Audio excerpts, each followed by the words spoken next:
Good morning, fellow Patriots. Welcome to Red Friday. You guys have joined us for the 285th consecutive Friday meeting of the East Valley Red Friday Patriots. We want to thank you for your presence this morning and thank you for supporting the mission of Red Friday. And to those of you who may be viewing this program this morning on YouTube, we're certainly glad to have your support as well. Welcome all. So, last Monday, on Veterans Day, the folks you see on the screen represented our Red Friday Patriots group in the Downtown Mesa Veterans Parade. And unhesitatingly, I will tell you that these folks represented you very, very well. We actually had 21 Red Friday participants for the parade. This particular photo of the group was taken after our return to Las Palmas Grand, and unfortunately, 3 of our parade participants were not present for this finale. Lynn and Sharon McCarthy and also Ken Busey had their own transportation and could not hook up with us to be present for this final group photo, nor was our professional photographer who followed us through the parade, Lee Hulls, in this photo, since he was the guy behind the lens. So, I want to give a shout out to the Fab 21 for supporting the event and representing our Red Friday program. Now, these were your representatives. Tom Connor, Lee Bean, Philip Todd, Dennis Miller, Jim Fagerlin, Ron Fagerlin, Nita Bauer, Ken Busey, Nancy Denny, Hank Nations, Clark Kretschmer, Les Jones, Lynn McCarthy, Lee Hulls, Bill Shoemate, Fred Hammond, Darlene Miller, Greg Beasley, Sue Kenyon, Sharon McCarthy, and myself. So, now I will have to tell you, there's one thing I learned from this event, it's this.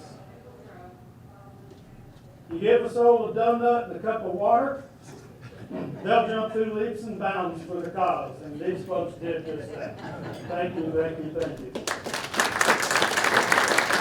Also, I want to especially thank Lee Hulls, our still photographer, and Nita Bauer, who captured video of the event. And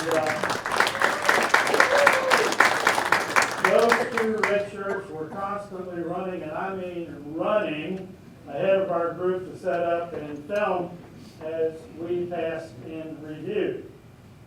And there was tiny Nita Bauer hauling this heavy tripod and video camera over her shoulder, outpacing everyone in the parade.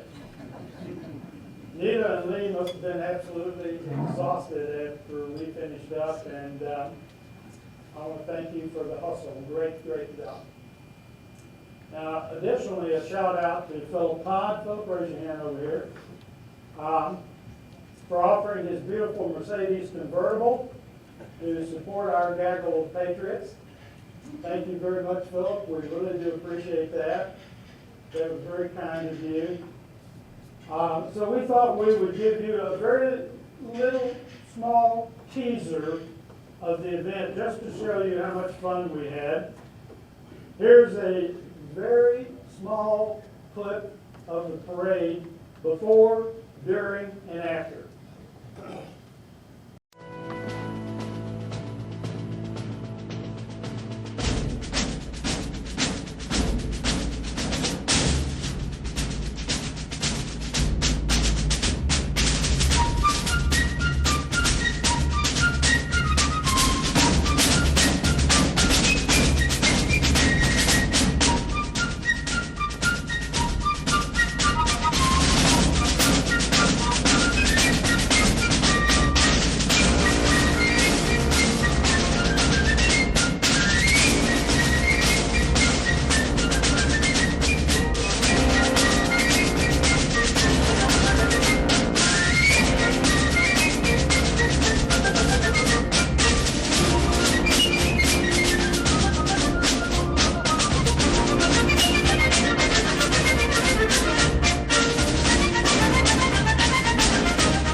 pledge allegiance to the flag of the United States of America and to the republic for which it stands, one nation under God, indivisible, with liberty and justice for all.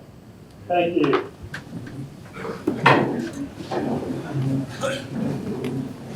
Hey, we have some first-time guests here joining us today, and certainly want to let you know that we're proud to have you with us. And I'd like to take a moment and introduce some of these folks. Starting over here, David Emerson, will you stand, please? David is a compadre of Philip Todd, and the only reason is because Philip gives him a ride in that red Mercedes convertible every now and then. But I understand you are neighbors. Yes, we are. And you're good with that? The highway separates us. Good. David is a United States Navy veteran, and he served in the early 60s. He was a hospital foreman. Thank you for that service. I also want to make mention, and probably at a little later date, we'll have David give us an insight into this particular project.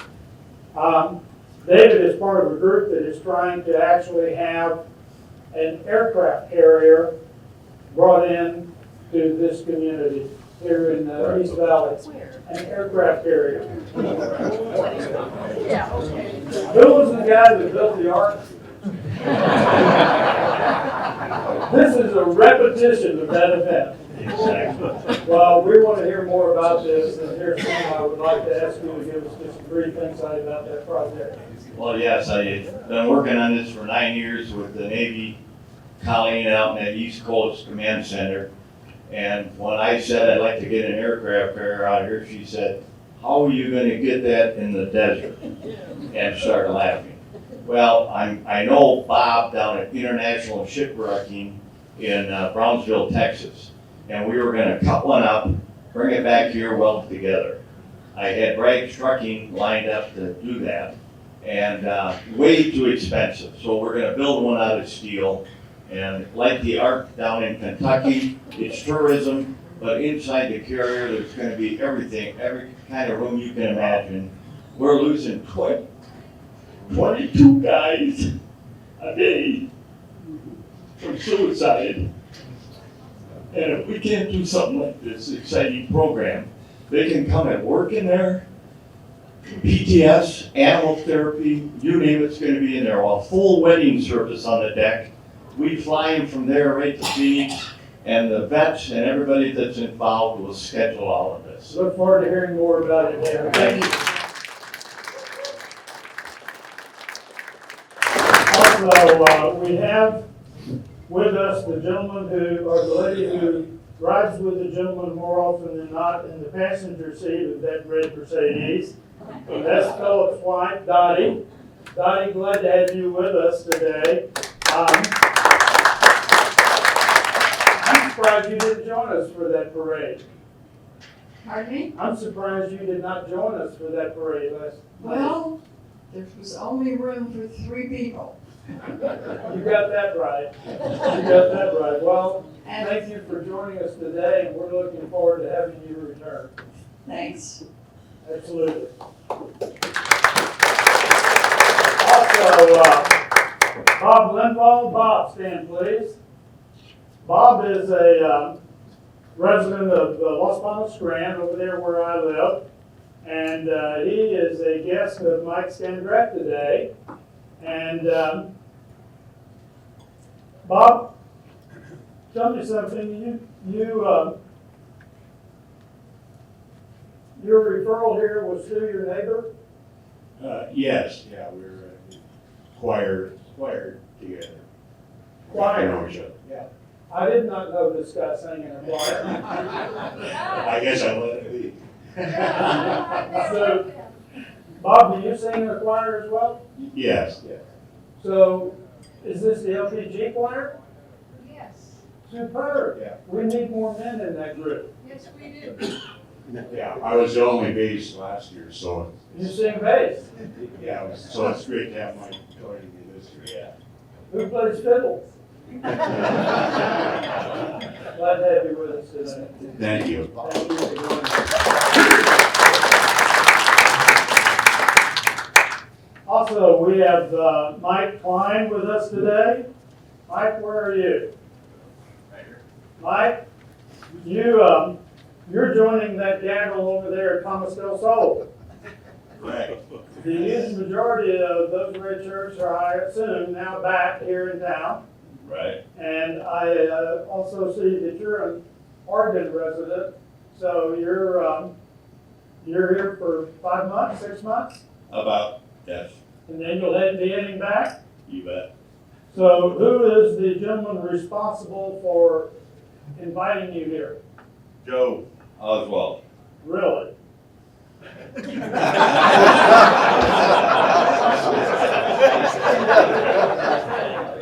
I would think that happened through a little bit. We appreciate you joining us today and hope you'll return. Okay, thank you. Thank you. And also, we've got Steve Brooks with us today. Steve, where are you? Steve Brooks back here in the back. Steve is a United States Air Force commissioned officer. He served 1986 through. Try to overlook it. He served 1986 through 2006, retiree, Yes, sir. and you were an aircraft maintenance officer. That's right, yes. Well, I see that you were also invited here by Wayne Martin, Large Sarge. and Wayne is also a United States Air Force retiree, so you couldn't be in better company. We served together a few times, so. Is that right? Kept there's a close it straight. And that, your primary residence is New He's Mexico, in New Mexico, yes. and you still stay in touch with Wayne? Well, I've tried to flick him off over the years, but somehow he keeps tracking me down. I just want to know from the lips of one who knows. Was it a pretty good trip? When he was sober, he could count on most of the time to show up. No, I tell you, Large Sarge was, when you look up, I don't know if there's any other aircraft maintainers in here, but when you look up the definition of a production superintendent, this is what you see. I would only imagine so. Thank you Absolutely. for joining us today. Thank you for your service. Glad to be here. Thank you very much. So, quick question, if you had just returned as a winter visitor, would you please stand? Let me see all the returnees that have been out of state for a while.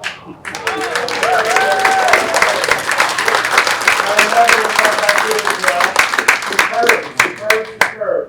Glad to have all you guys back with us. As a matter of fact, we've been waiting for you to fill those tables back there. So I think, you see those 4 tables back over there in the corner, those round tables that are stacked up back there? And we're probably gonna have to start setting those out here pretty soon. I hope we will. I hope we will. We got 90 in attendance this morning. So can I have a hoo-ah for our guests and for our returnees from state? Glad to have all of you back with us. Now, last week we had a Veterans Day program here. However, the entire month of November is Veterans Appreciation Month. If you were not here last Friday, and you are a veteran, will you come forward and stand right up here, please?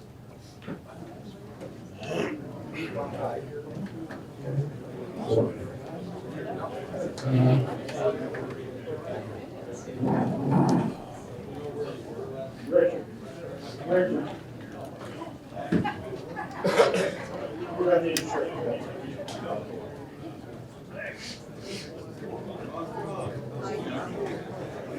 Where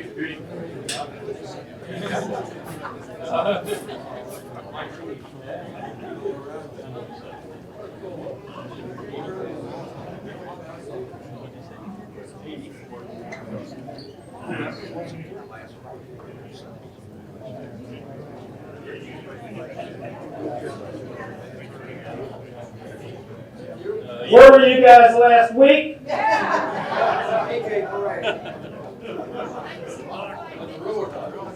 Then you had to leave. Mike Torres was busy singing at a Veterans Day thing at Balboa. Superb. Superb. Yes. Come on in here, just a little bit closer if you will. Thank you.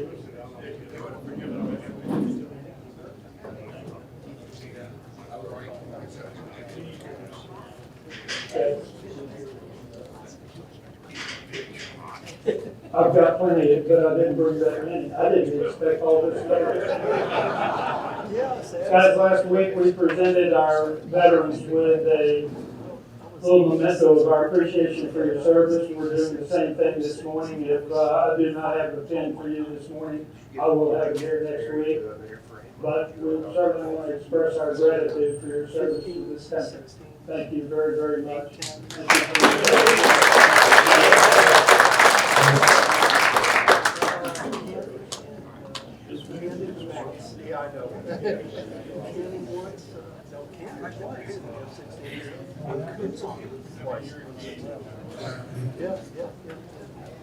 Surprised me again with this kind of attendance, huh?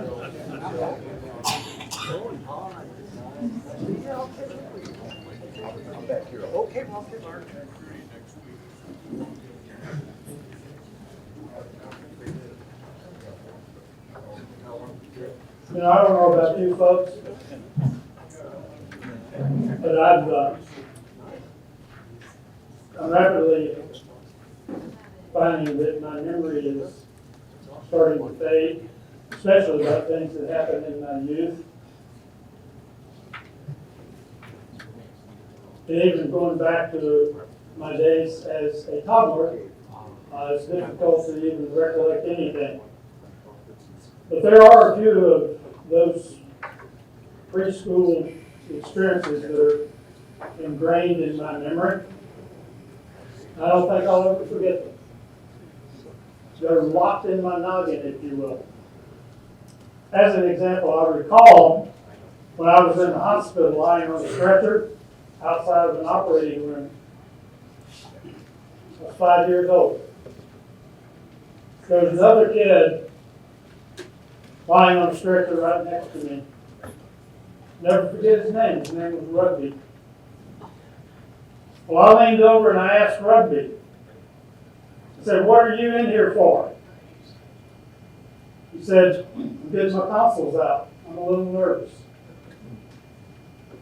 I said, "Rugby, you've got nothing whatsoever to worry about. I had my tonsils taken out when I was 4 years old. They put you to sleep. When you wake up, they give you lots of Jell-O and ice cream." He said, "It's a breeze." Rugby said, "Well, Richard, what are you in here for?" I said, "A circumcision."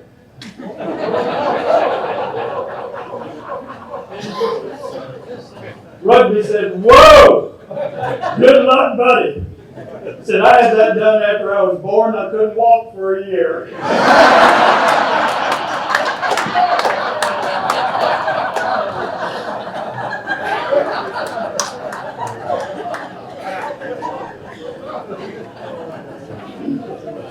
Needless to say, that was some disturbing news.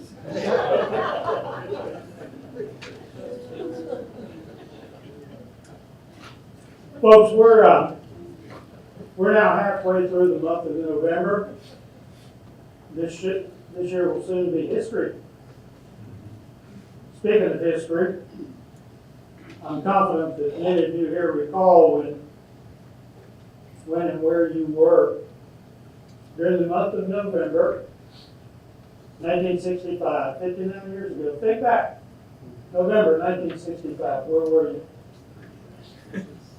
Perhaps some of you had feet on the ground in Vietnam or were deployed to some other faraway land. Maybe you were underway with establishing a family, a career at home. Well, allow me to share with you one veteran's recollection of an event that occurred on the 8th of November, 1965. Niles Harris of Deadwood, South Dakota, a veteran of the United States Army's 173rd Airborne Brigade, has a story to tell. This is Big and Rich singing the 8th of November. The month of November is a very, very special month for Americans because this month is truly a month of gratitude, a month of Thanksgiving. November is a time by tradition for family celebrations. Not only does America celebrate Thanksgiving Day, but we honor our beloved veterans with a national holiday. We honor the United States Marine Corps' birthday. We honor armed forces dependents, their spouses and children. And we honor those who care for American warriors. November is actually designated as Military Family Appreciation Month as well as Warrior Care Month. So November is a time to recognize their sacrifices and celebrate their successes. During Military Family Month, we're given the opportunity to thank families for the tremendous contribution that they make to our own forces, service members. Thank them for support of the military mission. And to thank them for the support for our nation. No doubt, military life imposes some unique demands on the family. And during these difficult times, especially over the last 2 decades, our military families have exhibited exceptional sacrifice, resiliency, courage. Families provide our service members with invaluable encouragement and love. And they manage the home front while their loved ones are deployed. As we approach the winter holiday season, when families across the world come together, we pay special tribute to our deployed forces and their families. Families that are separated during this holiday season. You know, the dedication and strength of military families during a sustained high operation tempo, increased deployments, and long separations should be an inspiration to us all. The nation understands that families also serve, and we're honored to pay tribute to them. Let's listen to this song by John Conley that highlights the sacrifice of military families. This is John Conley singing, "They Also Serve." God bless our military families and caregivers. So, America has just concluded a national celebration of our beloved veterans. Parades, speeches, veterans balls, a variety of other functions happen to occur in recognition of our veteran service to our country. We celebrated America's veterans for their patriotism, for their love of country, and willingness to serve and sacrifice for the common good. Veterans Day gave the nation an opportunity to pay our respects to those who have honorably served our nation. For 1 month, and specifically for 1 day, we stand united in respect for our veterans.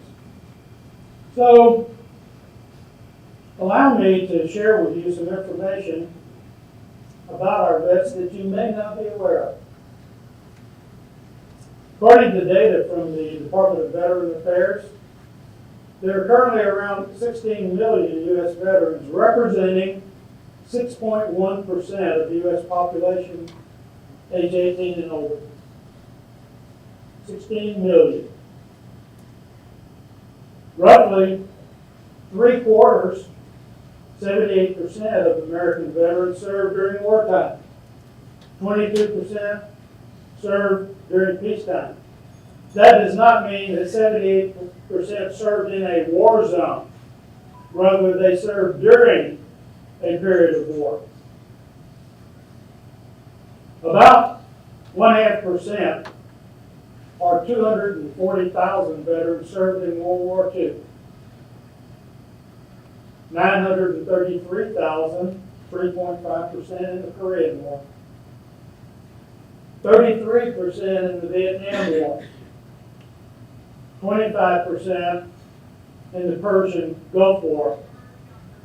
And 28% in the post 9/11 period of 2001 through present.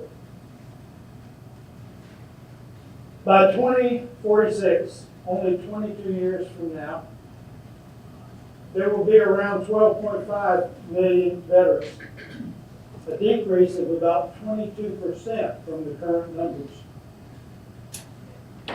By that time, Gulf War era veterans are projected to make up the majority of those who served, and most veterans who served in the Vietnam era will have passed. Currently, about 9 in 10 veterans, 89%, are men. 1 in 10, 11%, are women. About 28% of women veterans are 75 years old or older. By 2046, the share of female veterans is expected to increase to roughly 18%, from around 2 million this year, to approximately 2.2 million 2046. The number of male veterans, on the other hand, is projected to drop. It'll drop to about 14.5 million.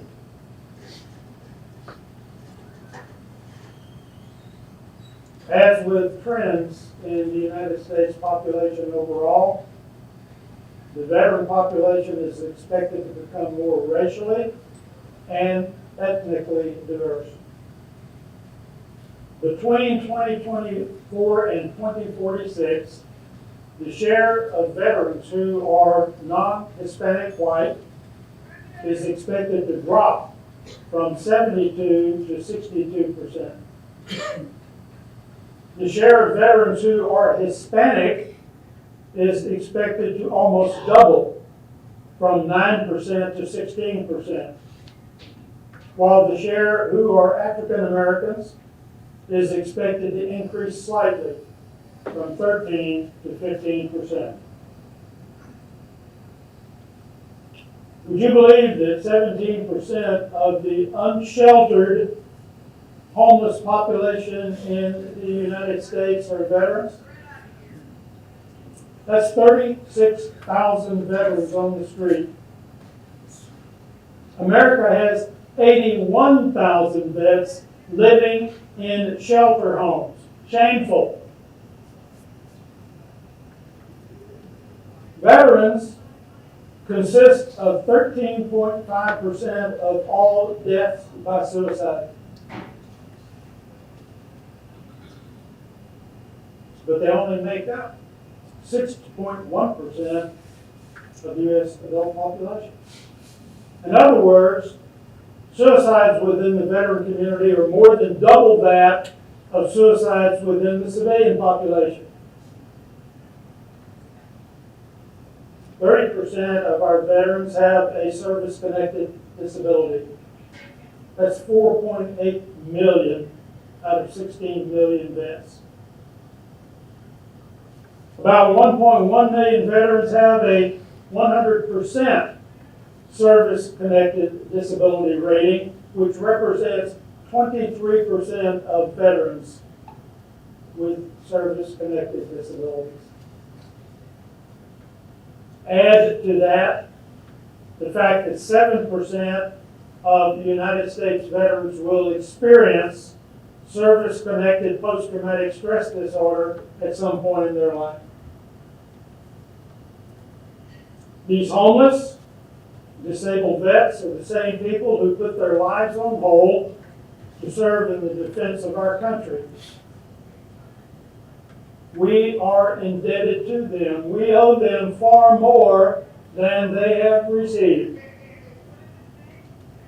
Of note is that the majority of Americans continue to see veteran services as an important priority.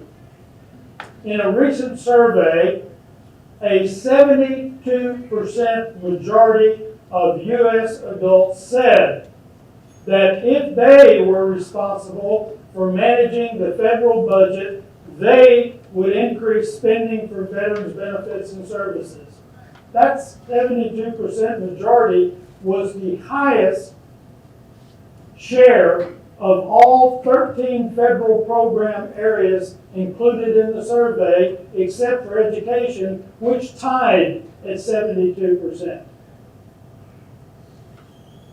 The 72% majority support for veteran services was the second highest level of support by Americans for increased spending on veteran services since the National Center for Veterans Analysis and Statistics first asked the question in 2001, 23 years ago.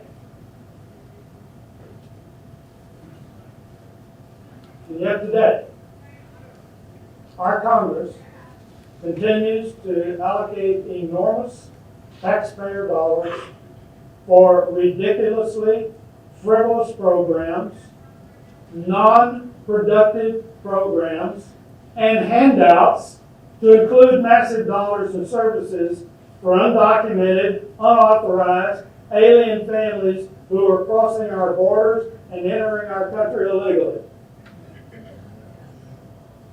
An estimated 20 million illegal aliens wandering the streets of our country have taken funding priority over America's veterans. American citizens. How many other non-essential programs have been granted priority over our veterans? What a serious disconnect between Congress and the American taxpayer. Add to the list of frivolous spending congressional funding for expired programs. The Congressional Budget Office recently found that Congress provided, listen to this, $516 billion in appropriations this fiscal year, 2024, to programs that had expired long ago under federal law. Long ago. The funds were associated with nearly 500 expired authorizations according to the Congressional Budget Office July report. Nearly two-thirds, $320 billion of that $516 billion was provided for activities whose authorizations expired more than a decade ago. According to CBO's estimates, about half of the authorized appropriations in the report expired at least 10 years ago. And the oldest expired in 1980, and we're still funding it. $516 billion this year. Long expired programs just keep getting fed $516 billion. Imagine if only a portion of those taxpayer funds were directed to meaningful veterans programs. What a serious, serious disconnect between Congress and the American taxpayers' expectation that illegal aliens seeking asylum here must be properly vetted and pursue citizenship through proper channels. What a serious slap in the face to America's 16 million veterans, many of whom could use those taxpayer dollars and enhance veteran services so desperately deserve. What an utter tragedy of immense proportion. We are a country of 335 million citizens served by 2.1 million active duty and reserve personnel who are charged with the security and defense of the United States, its citizens, and its interests, and to support national policies. They too will soon become veterans. And those 16 million veterans who at some time in their lives committed to carry out that same charter have now taken a back seat to non-citizens, to frivolous spending. How did we allow that to happen? Regardless, I hope you will never forget, in the eyes of the American citizen, veterans stand at the top of the country's social ladder. In lieu of the consistent disrespect demonstrated by so many of our ungrateful bureaucrats and lawmakers that have no clue about military service, the citizens of our nation honor your service. Let me tell you this. Bureaucrats can speak to the camera day in and day out about their support for our veteran community. But the proof of their support is in the pudding. And quite frankly, the pudding bowl is rather sparse and it desperately needs to be replenished. Folks, that must change.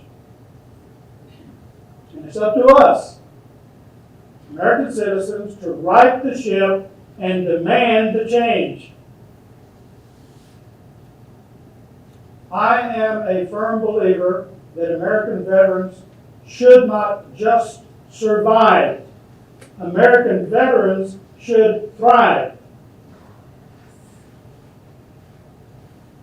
So veterans, America takes immense pride in you. And regardless of job, rank, citations, duty stations, or individual achievements while serving, we will be eternally grateful to you for your service and your personal sacrifice. God bless our military veterans, their families, their caretakers, and all those who support these extraordinary men and women. I want to take this moment and make a couple of announcements. Wreaths Across America is seeking volunteers to help with unpacking and preparation of wreaths for veterans' graves on Friday, December 13th, and the actual laying of the assembled wreaths on Saturday, December 14th, which is Remembrance Day. This event will take place at Mountain View Cemetery on 9th Street here in Mesa. Carpooling would be highly recommended due to parking concerns. And we have a sign-up sheet for either Friday, Saturday, or both. And we would ask that those of you who are willing to work with the REAST program on those 2 dates this year, please sign up. That sign-up list will be on the back table here, and it will be managed by Nancy Fassbender. We also have a lady who is charged with this particular program for our area. Her name is Ellie Schleichel. Is that how you pronounce her name? Ellie Scheisel. Ellie Scheisel.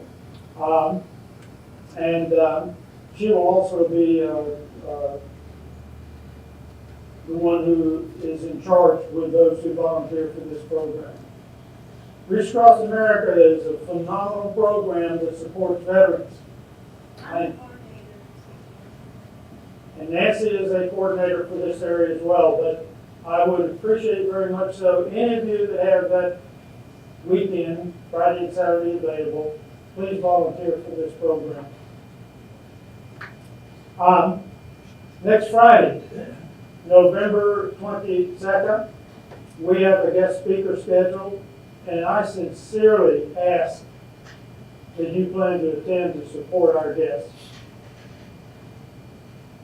Also, I would advise that today's meeting has been recorded and will be posted to our YouTube site.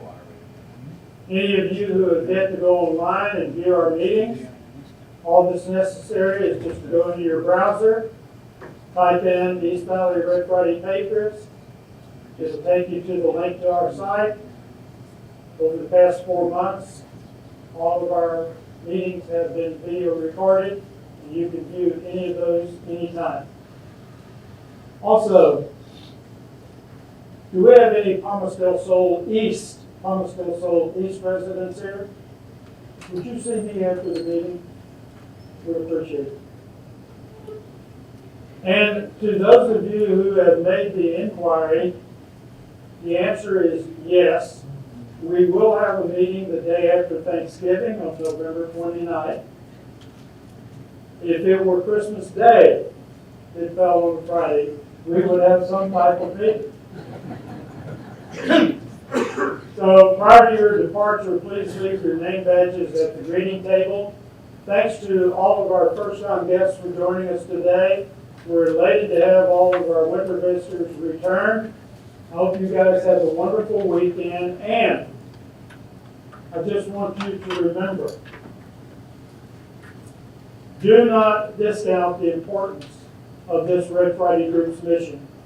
That is to remember everyone deployed. Have a wonderful weekend.